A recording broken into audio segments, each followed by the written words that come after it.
ಈಗ hot seat ಹೋಗ್ತಿರೋದು ನಮ್ಮ ಪ್ರೀತಿಯ ಚರುಬೈ ಬಗ್ಗೆ ಹೇಳೋದಕ್ಕೆ ನಮ್ಮಲ್ಲೂ ಕಾತುರವಾಗಿ ಕಾಯ್ತಾ ಇದೆ. ಚರುಬೈ ಬಗ್ಗೆ ಹೇಳೋದಕ್ಕೆ ಪದಗಳು ಸಾಲದು. ಒಂದೇ ರೂಟ್, ನಮ್ದು ಒಂದೇ ಪೇರು. ಸೊ ನಮ್ಮ ಚರುಬೈನ ಬಗ್ಗೆ ಏನ್ ಹೇಳೋಣ ಅಂತಂದ್ರೆ, ನಮ್ಮ ಚರುಬೈ ಅಜಾತ ಶತ್ರುಗಳಲ್ಲಿ ಒಬ್ರು ಬೈ. ಯಾಕೆಲ್ಲ ಸೀರೀಸ್ ಆಗ್ತಿದೆ ಅಜಾತ ಶತ್ರುಗಳು? ನಿಜ. ನಮ್ಮ ಚರುಬೈ ಕಲೆ, ಸಾಹಿತ್ಯ, ಸಂಗೀತ ಇವೆಲ್ಲದರಲ್ಲಿ ಅಚ್ಚುಕಟ್ಟು. ತಮ್ಮ ಬೌಂಡ್ರಿಯಲ್ಲಿ ಸೀಮಿತವಾಗಿ ಇರ್ತಾರೆ. ಬಹಳಷ್ಟು ಕಟ್ಟುನಿಟ್ಟು. ಮತ್ತೆ ನಮ್ಮ ಚರುಬೈ ಒಂದು ಅವ್ರ ಮುಖಕ್ಕೆ ನಮ್ಮ ಚರುಬೈ ಒಂದು ಜ್ಞಾನ ಹಂಚುವುದರಲ್ಲಿ ಸಾಗರ. ಸಾಗರ, ಅದರಿಂದ ಬೆಳೆಸಿದ್ದಾರೆ ಸ್ನೇಹದ ಆಗರ. ಬಗ್ಗೆ ಕೇಳಿಕೋ, ನಿಮ್ಮ ಕ್ವಶನ್ ಕೇಳೋಣ. ನಿಮ್ ಬಗ್ಗೆ ಏನ್ ಹೇಳೋಣ? ಆತ್ಮೀಯರು ಇವರು, ನಮ್ಮ ಭಾವನವ್ರಿಗೆ. Before the coming to hostel ಇಂದಾನು ಗೆಳೆಯರು ಇವರು. ಸೊ ಇವರು ಒಂದು ಅನ್ಯೋನ್ಯ ಒಂದು ಸಂಬಂಧ ಇದೆ ಇವರು ಮತ್ತೆ ನಮ್ಮ ಚರುಬೈ. ನೋಡೋಣ ಕೊಡ್ತಾರೆ. ಎಲ್ಲ ಕ್ವಶನ್ಸ್ ಕೇಳಕ್ಕಿಂತ ಮುಂಚೆ ಈ ತರ ಮುಖ ಮಾಡ್ಕೊಂಡು ಏನ್ ಕೇಳೋದು, ಏನ್ so the most talented person ಅಂತ ಹೇಳ್ಬೋದು. ಸಿಂಗರ್ ಬಿಟ್ರೆ ಡ್ಯಾನ್ಸರ್, ತುಂಬಾ ಚೆನ್ನಾಗಿ ಪಿಯಾನೋ ಬಾರಿಸ್ತಾರೆ, ತುಂಬಾ ಚೆನ್ನಾಗಿ ಆರ್ಟ್ ಬಿಡಿಸ್ತಾರೆ. ಹೀಗೆ ಹೇಳ್ತಾ ಹೋದ್ರೆ ತುಂಬಾ ಒಂದು ನೋಟ್ಸ್ ಮಾಡೋದ್ರಲ್ಲಿ ವಿಶೇಷವಾಗಿ ಇದ್ದಿದ್ದ ಕೈ. ತುಂಬಾ ಚೆನ್ನಾಗಿ ಗಿಟಾರ್ ಬಾರಿಸ್ತಾರೆ. ಹೀಗೆ ಬಂಡಲ್ ಆಫ್ ಟ್ಯಾಲೆಂಟ್ಸ್ ಅಂತ ಹೇಳ್ಬೋದು. ಇಷ್ಟೆಲ್ಲ ಟ್ಯಾಲೆಂಟ್ಸ್ ಇದ್ದು ಇನ್ನು ಯಾವ್ದು ಹೊರಗೆ ತೋರಿಸ್ಕೊಳ್ಳೋಕೆ ಇಷ್ಟಪಡಲ್ಲ. ಸೊ ಇಂಥ ಒಬ್ಬ very down to earth person ಅನ್ನ ನಿಮಗೆ ಇಂಟ್ರೊಡ್ಯೂಸ್ ಮಾಡ್ತಾ ಇದೀವಿ. ಹಾಗಾದ್ರೆ ಮೊದಲ ಪ್ರಶ್ನೆ ಇವರಿಗೆ, ಇವರು ಏನ್ ರ್ಯಾಂಕಿಂಗ್ ಅಷ್ಟೊಂದು ಅನುಭವಿಸಿಲ್ಲ. ಆದ್ರೆ ಈಗ ನಾವು ನಮ್ಮ ಜಾನಿಗೆ ಹೇಳ್ದಂಗೆ ರ್ಯಾಂಕಿಂಗ್ ನ ಸೀನಿಯರ್ಸ್ ಕೈ ಮಾಡಿಸ್ಕೊಳ್ಳೋದಕ್ಕಿಂತ ನಮ್ಮ ಕೈ ಎಸ್ಪೆಷಲಿ ನೀ ನನ್ನ ಕೈ ಜಾಸ್ತಿ ರ್ಯಾಂಕ್ ಮಾಡಿಸ್ಕೊಂಡಿದ್ದಾರೆ. ಸೊ ರ್ಯಾಗ್ ಎಲ್ಲ ಮಾಡಕ್ಕಾಗಲ್ಲ. ಅದು ಒಂದು ತಂಡ ಕಟ್ಟಿದ್ದಾರೆ ಆಲ್ರೆಡಿ, ಯಾದಗಿರಿ ಬಾಯ್ಸ್ ಅಂತ ಫ್ಯಾನ್ ಬೇಸ್ ಇಟ್ಕೊಂಡಿದ್ದಾರೆ. ಸೊ ಫಸ್ಟ್ ಕ್ವಶನ್, ನಿಮಗೆ ನೆನಪಿರುವಂತ ರ್ಯಾಂಕ್ ನೀವ್ ಮಾಡೋದ ಅಥವಾ ನಿಮ್ ಫ್ರೆಂಡ್ಸ್ ಮಾಡ್ಬೇಕಾದ್ರೆ ನೋಡಿ ಇಷ್ಟಪಟ್ಟರೆ ರ್ಯಾಂಕ್ ಯಾವ್ದು? ಏನ್ ರ್ಯಾಗ್ ಅಂತ ಏನೇ ನಾನೇ ಈಗ ಬಂದಿದ್ದು ಏನ್ ನೋಡಿದ ರ್ಯಾಗ್ ಸ್ವಲ್ಪ ಜೋರ ಮಾತಾಡೋದು ಒಳ್ಳೆಯದಿಲ್ಲ. ನೀನ್ ಸ್ವಲ್ಪ ಮೂರ್ತಿ ಸ್ವಲ್ಪ ಮಾಡು.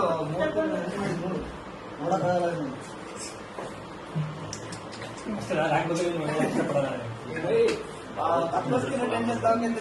ಏನ್ ಗೊತ್ತಾ, ನೀವು ಮಾತಾಡೋ ಮಾತು ನನ್ ಕಿವಿ ಅಷ್ಟೇ ಕೇಳಿಸ. ಅಲ್ಲಿ ಒಂದು ಕ್ಯಾಮ್ರಾ ಕಿವಿ ಕೇಳಬೇಕು. ದಯವಿಟ್ಟು ಸ್ವಲ್ಪ ದೂರ ಮಾತಾಡೋದು. ಒಂದೆರಡು ಪದಗಳು ಹೇಳ್ತೀನಿ. ಆ ಪದ ಹೇಳಿದ ತಕ್ಷಣ ನೆನಪಾಗೋ ಒಂದು ವ್ಯಕ್ತಿ ಹೆಸರು ಹಸ್ಬೆಂಡ್ ಮೆಟೀರಿಯಲ್. ನಮ್ಮ ಆಶ್ರಮ ಫ್ರೆಂಡ್ಸ್ ನೋಡಿದ ತಕ್ಷಣ ಒಂದು ಪರ್ಫೆಕ್ಟ್ ಹಸ್ಬೆಂಡ್ ಆಗ್ತಾರೆ ಅನ್ನೋ ವ್ಯಕ್ತಿ ಅದು.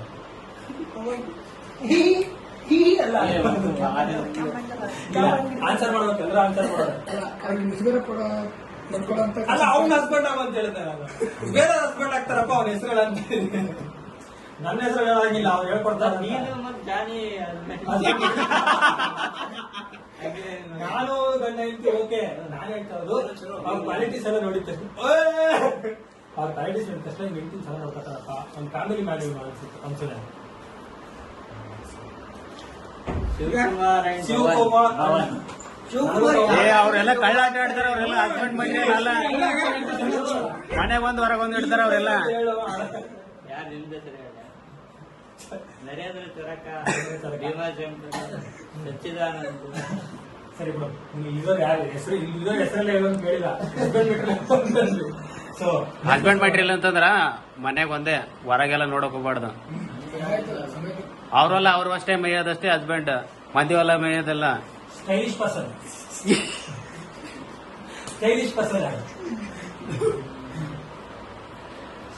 ಗಿರೀಶ್ ತುಂಬಾ ಪಾಯಿಂಟ್ ಗಿರೀಶ್ಗೆ ಹೋಗ್ತಿದ್ರೆ ಅನ್ಸುತ್ತೆ. ಇನ್ನೊಂದು ಎರಡು ಅವನಿಗೆ ಬರುತ್ತೆ ಆಕ್ಚುಲಿ. ಈಗ ಸೊ ಡಿಸ್ಕಸ್ ಮಾಡೋಣ. ಗೇಮ್ ಆಡ್ತೀಯ? ಗೇಮ್ ಮಾಡ್ಬಿಡ್ತೀಯ? ಕಟ್ ಮಾಡಕ್ ಸೊ ಇವ್ರು ಬಂದಿರೋ ಹೆಸರು ಸೊ ಭೀಮ್ ಬಗ್ಗೆ ಏನ್ ಹಂಚ್ಕೋತಾರ ನೋಡೋಣ.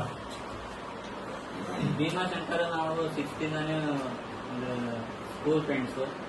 ಈಗ ಇಲ್ಲಿ ಬರ್ಬೇಕಾದ್ರೂ ನಾವು ಡಿಸೈಡ್ ಮಾಡಿ ಇಲ್ಲಿ ಮೈಸೂರಿಗೆ ಬಂದಿದ್ದು. ಬೆಂಗಳೂರು ಹೋಗೋದ ಅದು ಕಾಲೇಜ್ ಮೈಸೂರಲ್ಲಿ ಅಂತ ಇಬ್ರು ಡಿಸೈಡ್ ಮಾಡಿ ಇಲ್ಲೇ ಬಂದಿರೋದು.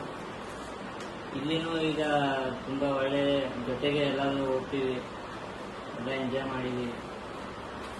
ಮತ್ತೆ ಒಳ್ಳೆ ಫ್ರೆಂಡು. ಎಂಜಾಯ್ ಮಾಡಿದ್ದೀರಿ ಅಂತ ಯಾಕೆ ಇಷ್ಟು ದುಃಖ ಪಡ್ಕೊಂಡು ಹೇಳ್ತಾ ಇದ್ದೀರಾ? ಆಯ್ತು ಅಷ್ಟೇ. ಅಲ್ಲ ಆದ್ರೂ 6ನೇ ಕ್ಲಾಸಿಂದ ನೀವು ಚಡ್ಡಿ ದೋಸರು ಅಂತ ನಮಗೆ ಗೊತ್ತಿರಲಿಲ್ಲ. ಇಷ್ಟೆಲ್ಲ ಮೊದಲೇ ಕ್ರೀಡೆ ನಡೆಸಿದ್ರೆ ಬೆಂಗಳೂರು ಹೋಗಲ್ಲ ಮೈಸೂರು ಹೋಗಲ್ಲ ಅಂತ ಸೀಕ್ರೆಟ್ ರಿವೀಲ್ ಮಾಡಿರಲಿಲ್ಲ, ಇವಾಗ ರಿವೀಲ್ ಮಾಡ್ತಾ ಇದ್ರೆ. ಸೊ ಹಾಗಾದ್ರೆ ಮುಂದಿನ ಪ್ರಶ್ನೆ, ಬಂದಿದ್ದು ಒಂದೇ ವರ್ಷ ಆದ್ರೂ ತಮ್ಮ ಸೈಲೆನ್ಸ್ ಇಂದಾನೆ ತಮ್ಮ ಇನ್ನೋಸೆನ್ಸ್ ಇಂದಾನೆ ತುಂಬಾ ಜನರ ಮನಸ್ಸಿಗೆ ತಂದ್ಬಿಟ್ಟಿದ್ರ ಅಂತ ಅನಿಸುತ್ತೆ ನನಗೆ. ಹೌದಾ? ತುಂಬಾ ಎಕ್ಸಾಮ್ ಟೈಮಲ್ಲಿ ಅವ್ರು ಮಾಡಿರೋ ನೋಟ್ಸ್ ಎಷ್ಟೋ ಜನರಿಗೆ ದಾರಿದೀಪ ಆಗಿದೆ. ಸ್ವಲ್ಪ ರೂಮ್ ಹೋಗಿ ಎಲ್ಲ ಶಿಷ್ಟಾಚಾರ ಹೇಳ್ಕೊಟ್ರೆ ಸ್ವಲ್ಪ ಇರ್ಲಿ. ನಿಮ್ ಬಗ್ಗೆ ಜಾಸ್ತಿ ಹೋಗ್ಬಾರ್ದು, ಆದ್ರೂ ನಮ್ಗೆ ಇಷ್ಟ ಆಗಲ್ಲ. ಆದ್ರೂ ರೆಕಾರ್ಡ್ಸ್ ಬೇಗ ಬೇಗ ಮುಗಿಸಿ. ಒಂದು ವರ್ಷದ ಮೆಮೊರಿನೇ ಮಿಸ್ ಮಾಡ್ಕೋತೀರಾ? ಅಥವಾ ಹಾಸ್ಟೆಲ್ ಅಲ್ಲಿ ನಿಮ್ ಲೈಫ್ ನೀವು 3 ವರ್ಷ ಪಿ ಜಿ ಇದ್ದೀರಾ, ಒಂದೇ ರೂಮ್ ಅಲ್ಲಿ ಇದ್ದೀರಾ, ಆ ಎಕ್ಸ್ಪೀರಿಯನ್ಸ್ ಏನ್ ಡಿಫರೆನ್ಸ್ ಮಿಸ್ ಮಾಡ್ಕೊಳ್ಳೋದಾದ್ರೆ ಈ ಹಾಸ್ಟೆಲ್ ಮುಂದೆ ರೂಮ್ ಹಾಸ್ಟೆಲ್ಗೆ ಆಕ್ಚುಲಿ ಫಸ್ಟ್ ಇಯರ್ ಇಂದಾನೆ ಬರ್ಬೇಕಾಗಿತ್ತು. ಬಹಳ ಮಿಸ್ ಮಾಡ್ಕೊಂಡಿದ್ದೀನಿ. ನನ್ನಲ್ಲಿ ಏನು ಚೇಂಜಸ್ ಅಂತ ಪರಿ ಏನಾಗಿದಿಲ್ಲ. ಈ ಚರಕ ಅವರೆಲ್ಲ ನರೇಂದ್ರ ಬಂದಾಗ ಅವ್ರು ಎಷ್ಟು ಬಂದಾಗ ಎಷ್ಟು ಸೈಲೆಂಟ್ ಆಗಿದ್ದ, ಈಗೆಲ್ಲ ಫುಲ್ ಚೇಂಜ್ ಆಗಿದ್ದಾನೆ ಬಹಳ. ಸೊ ನಾನು ಆಗ್ಬೋದಿತ್ತು ಅದೊಂದು ಗಿಲ್ಟ್ ಅಷ್ಟೇ, ಮತ್ತೇನಿಲ್ಲ. ಇನ್ನೊಂದು ಸ್ವಲ್ಪ ದಿನ ಇರ್ಬೇಕಾಗಿತ್ತು ಹಾಸ್ಟೆಲ್. ನಾವು ಹಾಸ್ಟೆಲ್ ಇನ್ನೂ 6 ತಿಂಗಳು ಇರೋಕ್ಕೆ ಅವಕಾಶ ಇದೆ ಅನ್ಸುತ್ತೆ ನೋಡಿ.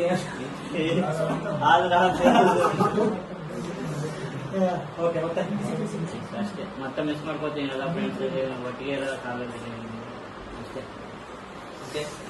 Thank you very much.